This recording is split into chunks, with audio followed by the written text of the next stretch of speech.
All right, well, welcome back. And today, or rather in this video, I'm going to continue talking about rate laws. And in particular, we'll look at determining rate laws. So we'll look at how experimentally you would go about trying to figure out what the rate law is. So let's just say, as an example, we have the following reaction. I believe this is the example in the text. 2N2O5, and that's going to react to give us, let's just say this is, I don't know if it's aqueous, but it's in some solution.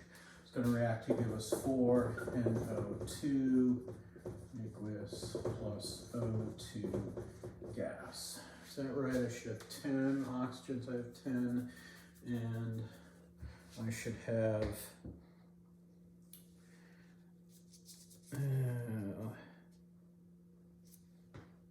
4 nitrogens. Yes, I have 4 nitrogens. Okay, so if we go ahead and plot this, what's going on here, and we'll plot our concentration of N2O5 on the y-axis here, and then we'll have time on the x-axis.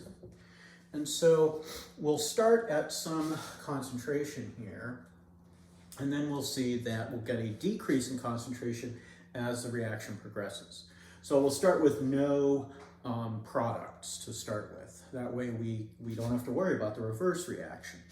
So we'll go ahead and get some kind of decrease here.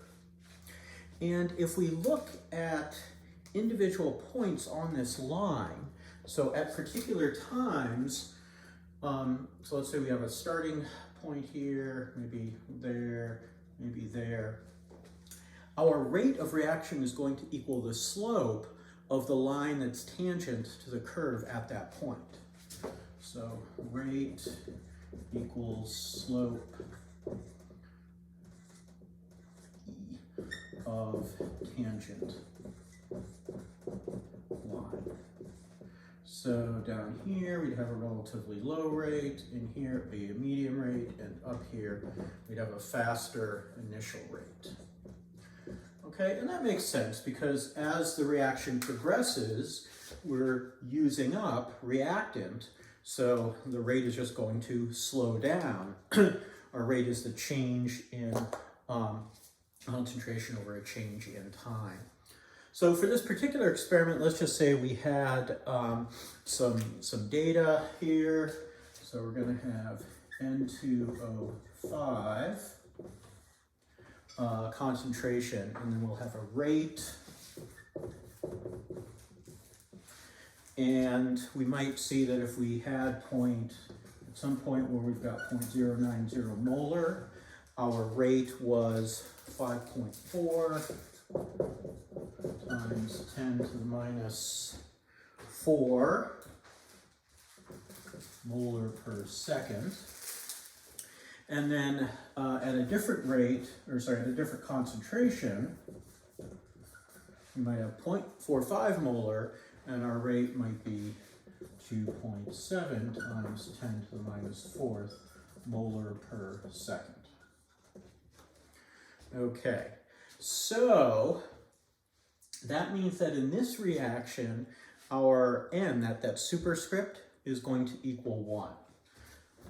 So our rate equals minus delta N2O5 concentration over delta T, which is going to equal K times N2O5 concentration.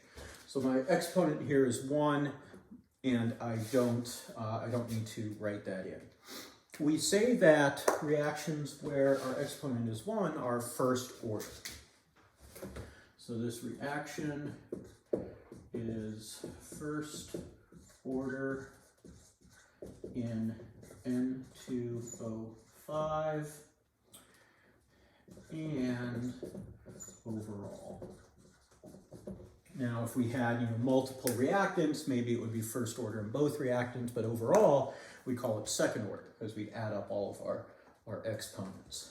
Now, how do I know that this is first order? Well, first order, we're going to have a linear dependence of rate on concentration. Okay, our rate simply equals some rate constant times the concentration. So if we double the concentration, we will double the rate. If we reduce our concentration by a factor of 2, so we have half the concentration, we have half the rate. And now you can do this by doing a series of experiments where you start with different initial concentrations and measure like the rate at the very beginning. And that's actually the lab that you would have done, the iodine clock lab. And it's kind of a cool lab. I think we'll spend some time talking about it in the workshop, one or more workshops. I'll try to guide you through how to analyze that kind of data. But, you could set up, these would be different experiments, or if you're clever, you can do it all within the same experiment. I know I worked on with enzyme kinetics back when I was an undergrad, one of the summer internships I had, and the spectrophotometers were programmed to automatically measure the absorbance at certain times. So it measured the absorbance, and the absorbance would be decreasing or increasing. And then it calculated the rate at different points along that. So it's like it kind of did all of the experiments in one. So there's two different ways to do it, but whenever you see concentration versus rate, or whenever you see data that's concentration and rate, this is what that data is getting at. Okay, it's determining a rate law, in particular a differential rate law. We call this the method of initial rates.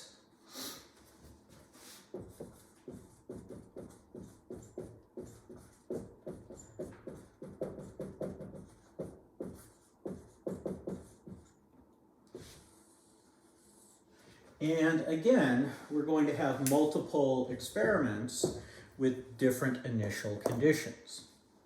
And then we can look at the relationship. Let me see, let's look at a different example here. And let me just check and see.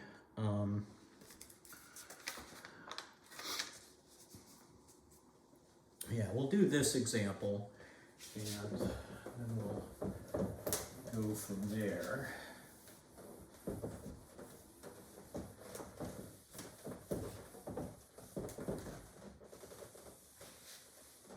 So let's say we had two reactants.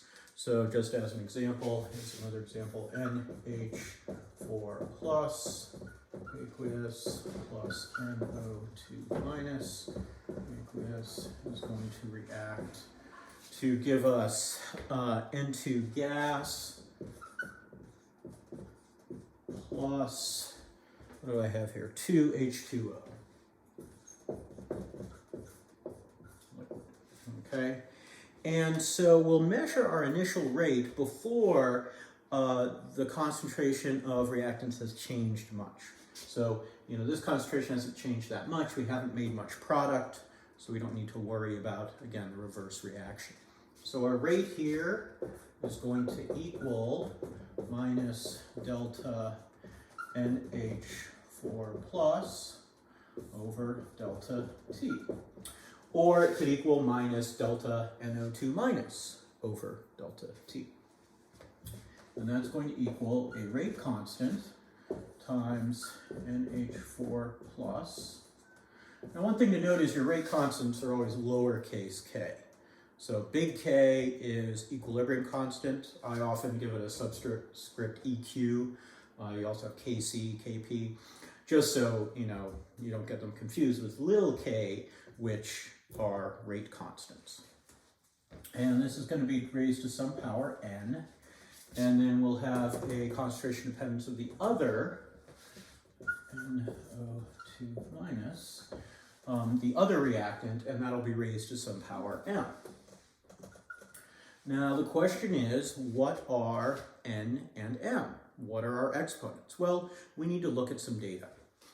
And so let's say we have the following data.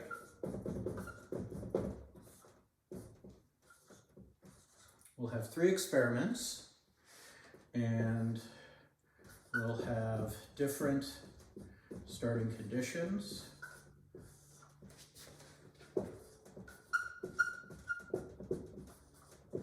Apologize for the squeaky pen. And then we'll have our rate in molar per second.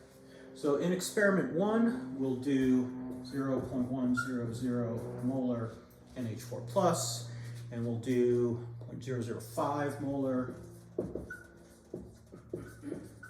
NO2 minus, and we find that the rate is 1.35 times 10 to the minus 7.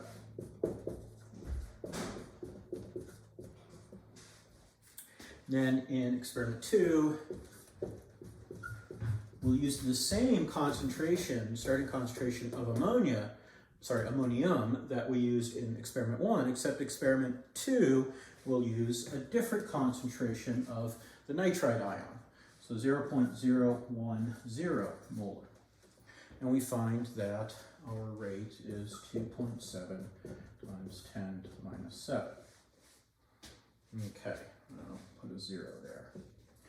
And then in experiment 3, we'll use a different concentration of NH4 plus, and we'll just keep this concentration the same there, and we find that that is now 5.40 times 10 to the minus 7. So what we want to do is compare our different experiments. Now you can do some math, and students often do this, but I like to just think about what's going on. So I see that if I compare 1 and 2, I've got twice the concentration of NO2 minus and 2x, twice the concentration, or sorry, twice the rate. So that means this is first order in NO2 minus. And then I can compare 2 and 3, and I see that the thing that's changing is I'm doubling the concentration of ammonium, so 2x there, and I see as well 2x. So we double our rate. So it's also first order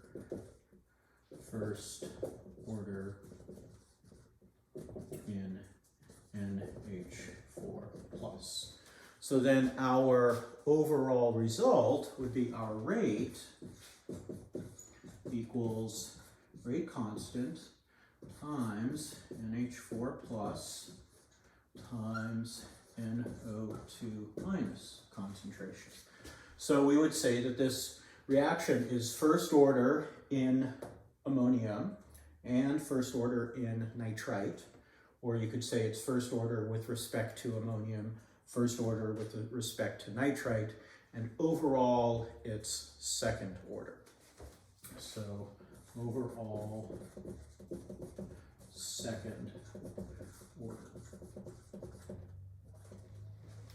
Okay, and that's how you would determine rate laws.